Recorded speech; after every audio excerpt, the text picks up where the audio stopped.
Shopping is hard, right? But I found a better way. Stitch Fix online personal styling makes it easy. I just give my stylist my size, style, and budget preferences. I order boxes when I want and how I want. No subscription required.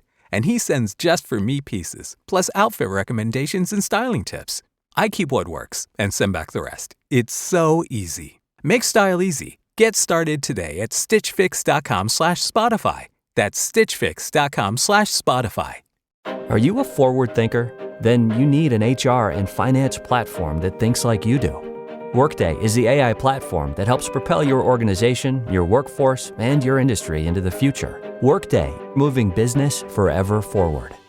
Choice Hotels get you more for your money so you can maximize any road trip. Like with the road trippers we see here in their natural habitat, the breakfast area at a Comfort Inn. Here's a dad teaching his son how to make waffles, fluffy golden waffles. There's a mom making sure her daughter eats some fruit to avoid the "I'm hungry" from the back seat. And a sibling standoff over the last muffin. This is the cycle of vacation maximizationing in all its glory. Check into more. Book direct at choicehotels.com. Brace the rudders! Raise the sails! Raise the sails! Captain, an unidentified ship is approaching. Over. Roger. Wait, is that an enterprise sales solution? Reach sales professionals, not professional sailors. With LinkedIn ads, you can target the right people by industry, job title, and more. We'll even give you a $100 credit on your next campaign. Get started today at linkedin.com/results. Terms and conditions apply.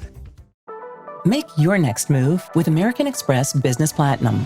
Earn 5 times membership rewards points on flights and prepaid hotels booked on AmexTravel.com. And with a welcome offer of 150,000 points after you spend $20,000 on purchases on the card within your first 3 months of membership, your business can soar to new heights. Terms apply. Learn more at americanexpress.com/business-platinum. Amex Business Platinum. Built for business by American Express. This episode is brought to you by Polestar. There's only one true way to experience the all-electric luxury SUV Polestar 3, and that's to take a test drive. It can go from 0 to 60 in as little as 4.8 seconds with the dynamic handling of a sports car. But to truly understand how it commands the road, you need to be behind the wheel. Up to 350 miles of range, the 3D surround sound system by Bowers & Wilkins. It's all something you have to experience to believe. So book your test drive for Polestar 3 today at polestar.com. If you went on a road trip and you didn't stop for a Big Mac or drop a crispy fry between the car seats or use your McDonald's bag as a placemat, then that wasn't a road trip. It was just a really long drive. Ba-da-ba-ba-ba. At participating McDonald's.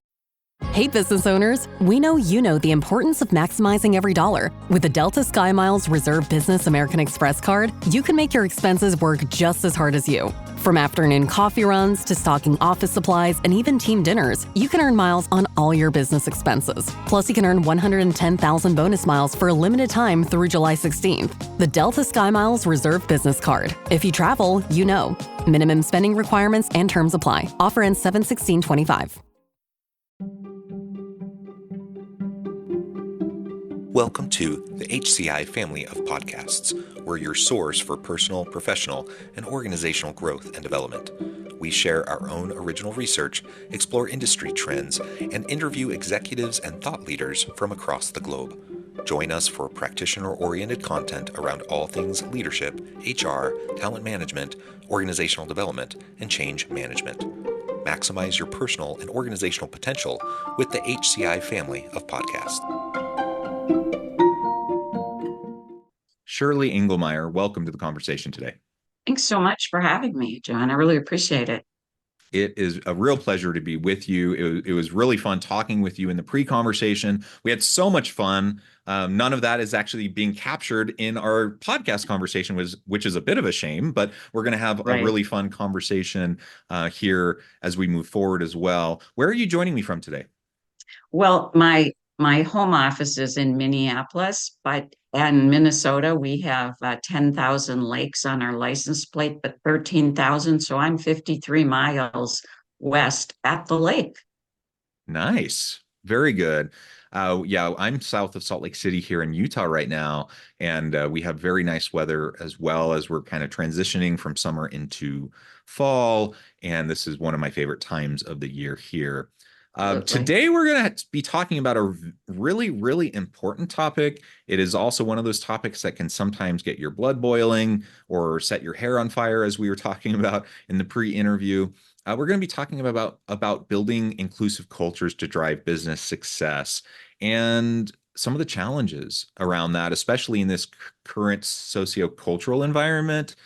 You know, how it's been made so difficult to even have these conversations today. So as we get started, I just wanted to share Shirley's bio with everyone, and then we'll jump right on in. Shirley Engelmeier, founder of Inclusion Inc., has been a pioneer in diversity, equity, and inclusion for over 25 years. Since 2001, she has guided Fortune 500 companies and emerging organizations in developing and implementing DEI initiatives that enhance employee engagement, productivity, and innovation. An advocate for profitability of DEI, and she addresses anti-DEI pushback with extensive research, emphasizing its crucial and critical role in modern business strategy. Shirley, anything you would like to add by way of your background or personal context before we dive on into the conversation? Hey, it's Ryan Reynolds here from Mint Mobile. Now, I was looking for fun ways to tell you that Mint's offer of unlimited premium wireless for $15 a month is back. So I thought it would be fun if we made $15 bills. But it turns out that's very illegal. So there goes my big idea for the commercial. Give it a try at mintmobile.com/switch. Upfront payment of $45 for 3-month plan, equivalent to $15 per month required. New customer offer for first 3 months only. Speed slow after 35 gigabytes if network's busy. Taxes and fees extra. See mintmobile.com. This episode is brought to you by LifeLock. Between two-factor authentication, strong passwords, and a VPN, you try to be in control of how your info is protected. But many other places also have it, and they might not be as careful. That's why LifeLock monitors hundreds of millions of data points a second for threats. If your identity is stolen, they'll fix it, guaranteed, or your money back. Save up to 40% your first year. Visit lifelock.com/podcast for 40% off. Terms apply. Nope, I'm good to go. Thanks. All right. Well, let's maybe start with just a brief foundation around why this is just so important to the modern workplace from a business case perspective. And then we'll dive on into kind of the human case, as well as just why there's so much, pushback on DEI conversations and what we can do about it. Yeah, thanks. So let me start by saying the entire time that I've done this work, I've always focused on inclusion as a business strategy. Even before I formed Inclusion Inc. and I was doing this work with someone else, I led as a white woman from Minnesota, Denny's consent decree, race relations. And in that place, I realized that there are systems and processes at in that case, a restaurant level that would impact this. And so all along, we've been saying, hey, inclusion's a business strategy. It drives innovation, part of your focus in your work that you do. It drives engagement. It makes people more likely to stay, and it drives productivity. Mm-hmm. So that was, and I'll give you a broad piece, and then I want to dig down and identify what the different meaning of the words are. We all kind of refer to it as DE and I. I personally don't like that. From when I started this work and we get to leaders and we go, hey, this is about your business. Mm-hmm. This is about attracting the best talent. It's about keeping the best talent. And oh, by the way, in a huge way, it's about selling more goods and services to customers or clients. So somewhere in the noise of not even the current, but, throughout time, it just got very muddled. And it particularly got muddled, what I call the global awakening and the murder of George Floyd. So here you have leaders, oh my gosh, I'm afraid of I&D or D&I, and now I'm supposed to know what DEI is. So you asked me any questions on that before I give you how I think we need to approach this. And then we could get into some of the current pushback, which really isn't pushback, it's orchestrated. Yeah, yeah. Well, I think you're right. The the movement towards diversity, equity, inclusion, some people add belonging on there. Some people call it the Jedi model or the Eddie model. There's different ways that people refer to it. It goes back a long time though, and before DEI, people just talked about diversity or maybe just inclusion or whatever, right? So whatever Right. terms we label this with, it's been part of the conversation for a long time, but it really hit the general public consciousness with the murder of George Floyd. And there really became that public outcry, and there became kind of this expectation, particularly among the younger workforce, that they expected their employers to speak out. Like they expected public statements.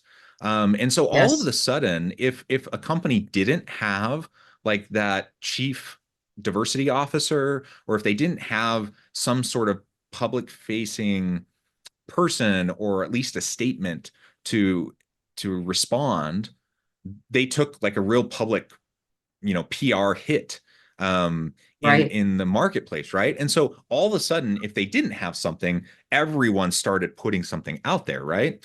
And so there really became this huge, if there wasn't something already, there was this huge increased public awareness during that time, which many DVI proponents became very excited about, and as we often see, when the pendulum swings one direction, oftentimes there tends to be a backlash amongst Mhm. people who don't like that swing, right? And that's what we've also seen is a systematic um, response, I think, to what happened during the time of the George Floyd murder and the aftermath of that.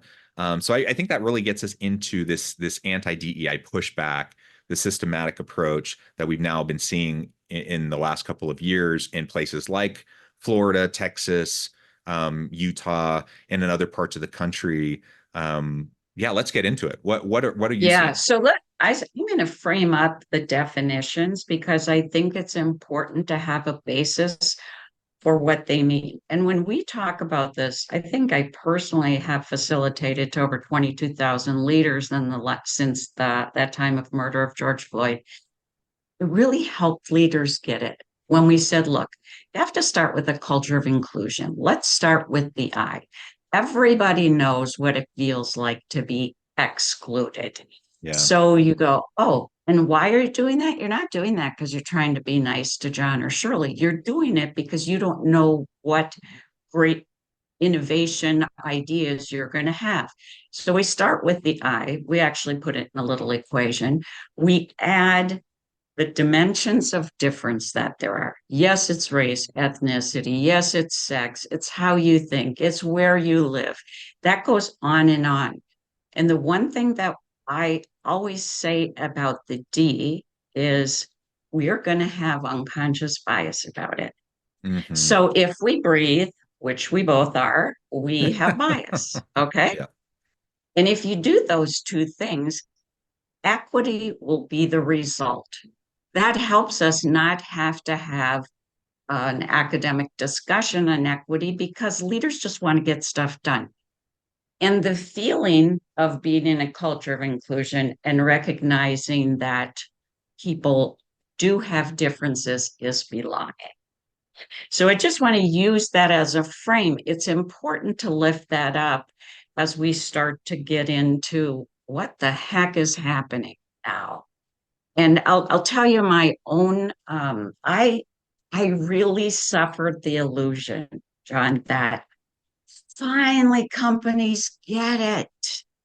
If you talk about creating a culture of inclusion, the door is finally opened with the murder of George Floyd and the global awakening.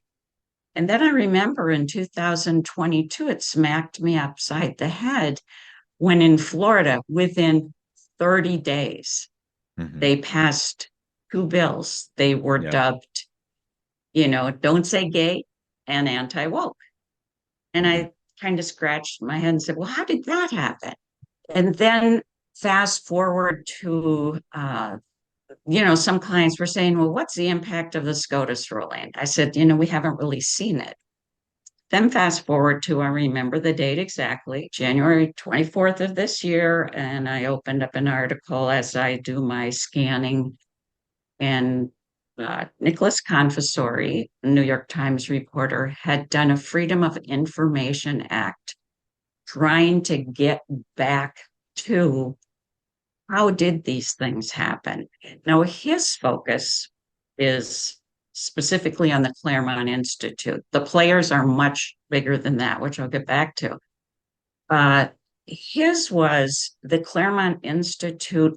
At the same time, I thought, oh, this is the most profound change work we've ever done. Leaders really didn't know. If you start with inclusion, they get it. And then I realized the entire time we were working on that, they were doing this strategic disinformation campaign. They decided behind the scenes that you should go after white men as being discriminated against. Some really crazy things like the Constitution is only for Christian white people.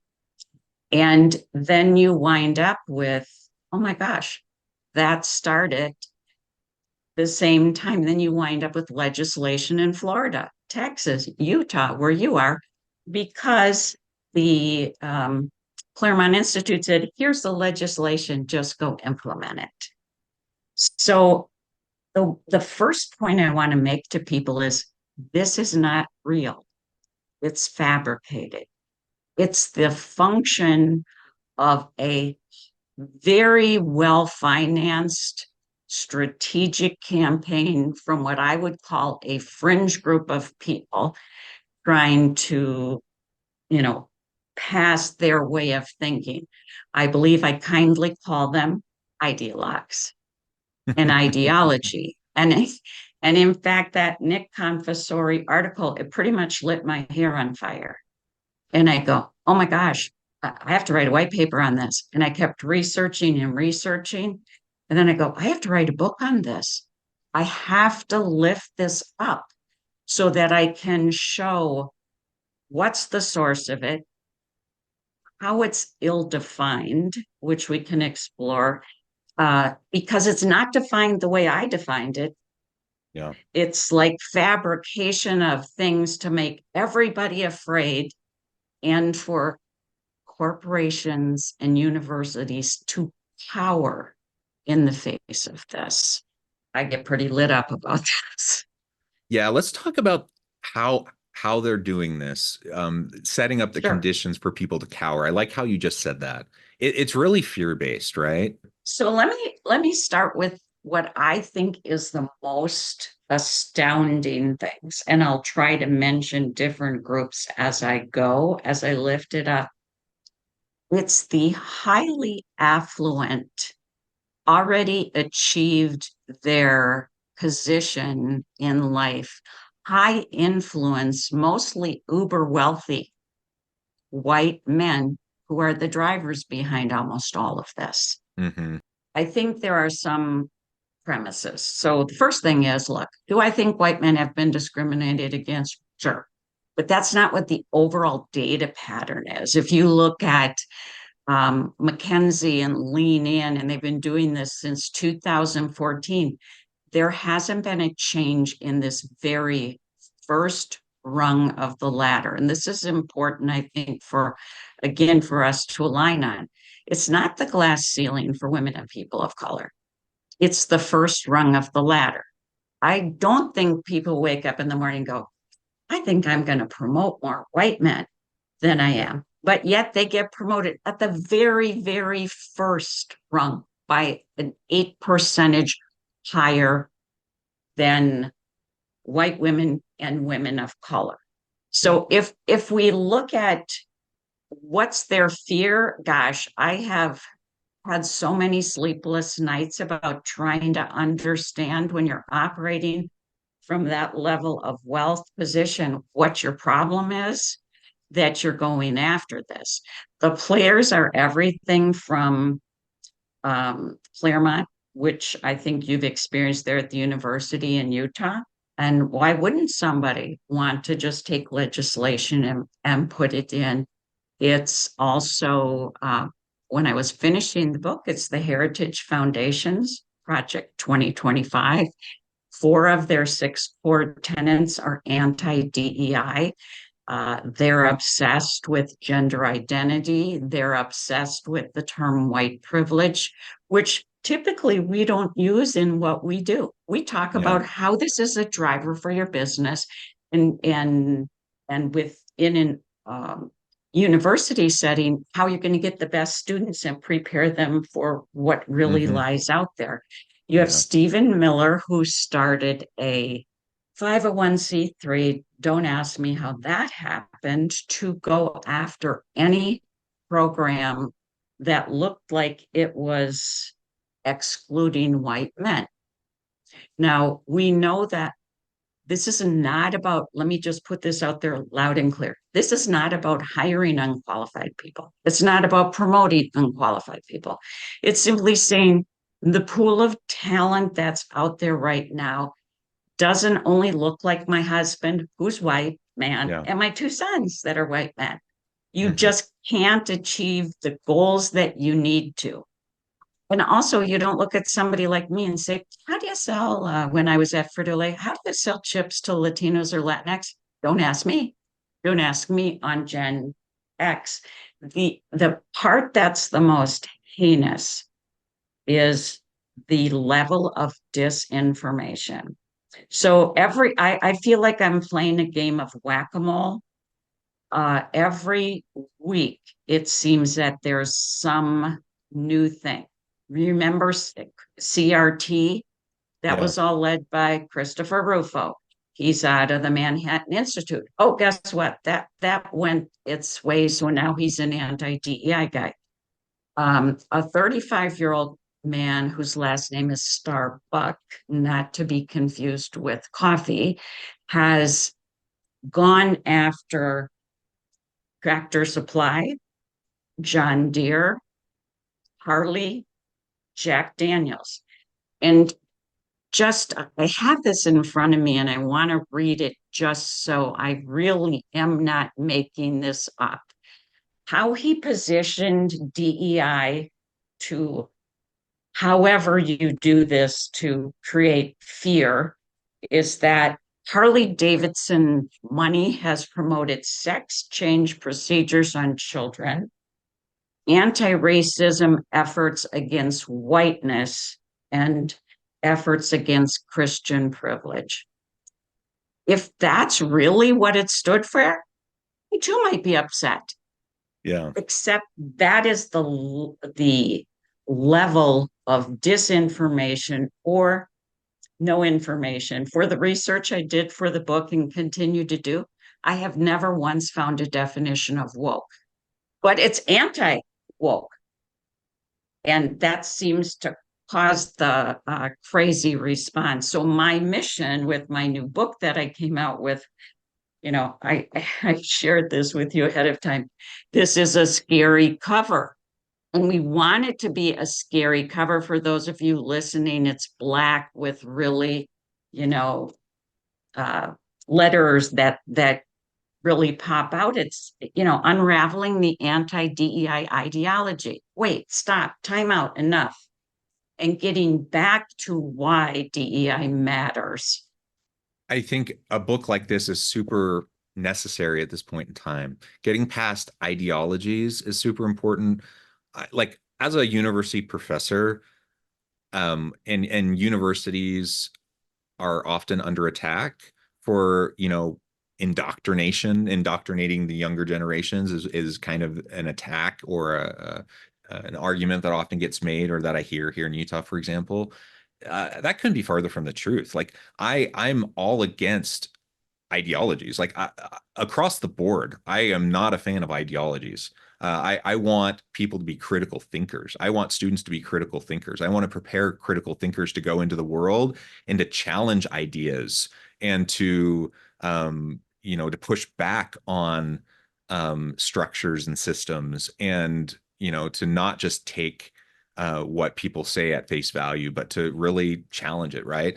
And so regardless of the ideology, I think it's healthy for us to challenge it and to push back. And certainly these types of anti-woke ideologies or this anti-DEI ideology is something that we need to challenge, and it's something that can be really damaging. So I applaud you for the work here. I applaud you for the book. And I too believe like we need to retake the efforts towards diversity, equity, and inclusion and belonging, whatever words you want to throw out there, however you want to frame it. This is important work. It's important work because the business case is so strong for this. The human case is so strong for this. We all want to work in a safe, inclusive environment where we can all bring our true, authentic self to the workplace, where we can feel safe, where we can contribute in meaningful ways. We all want that. Nobody wants to go to a workplace where we don't feel safe, where we can't contribute. And so let's reclaim, the opportunity to talk about these issues and to create those types of safe environments. That's my hope. And I wish, I wish we were in an environment today where that could happen, but it's really tricky. And I hope everyone who's listening or watching today will be bold enough to have these conversations in your workplaces. Yeah, thank you. On the book, I felt possessed to write it. I just, every morning I'd wake up and a download would come through. And I really think organizations, universities, they need to get the courage to tell the truth about what they're doing. You're doing this, you're getting, you want inclusion so you can drive your best ideas.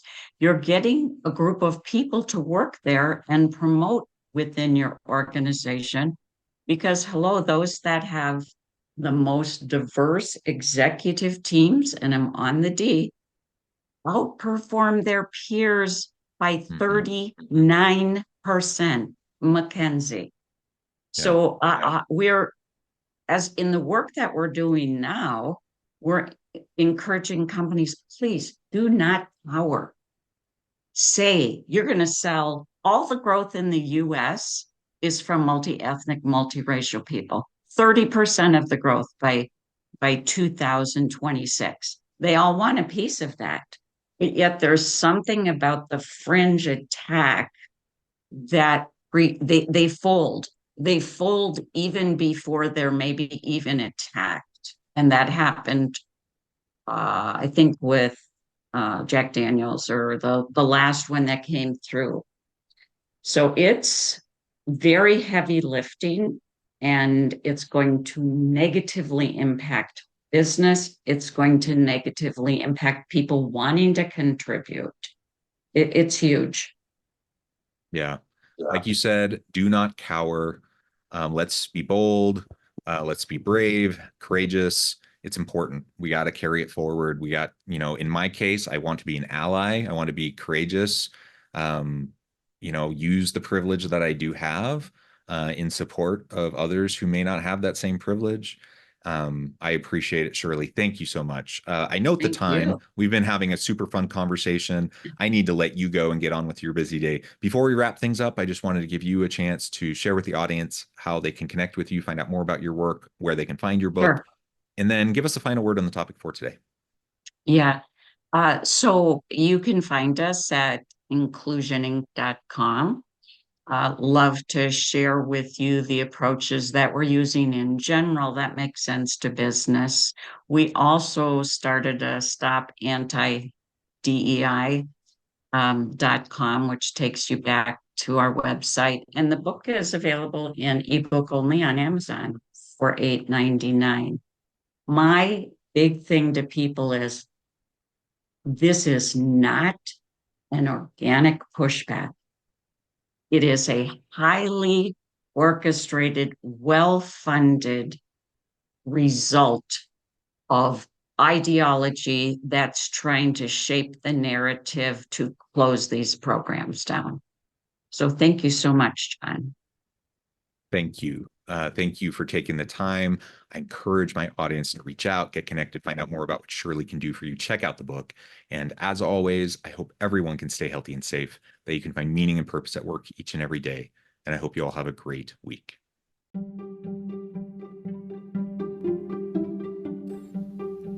Thanks for joining us for this episode of the podcast. We hope you stay healthy and safe, and please join us again soon.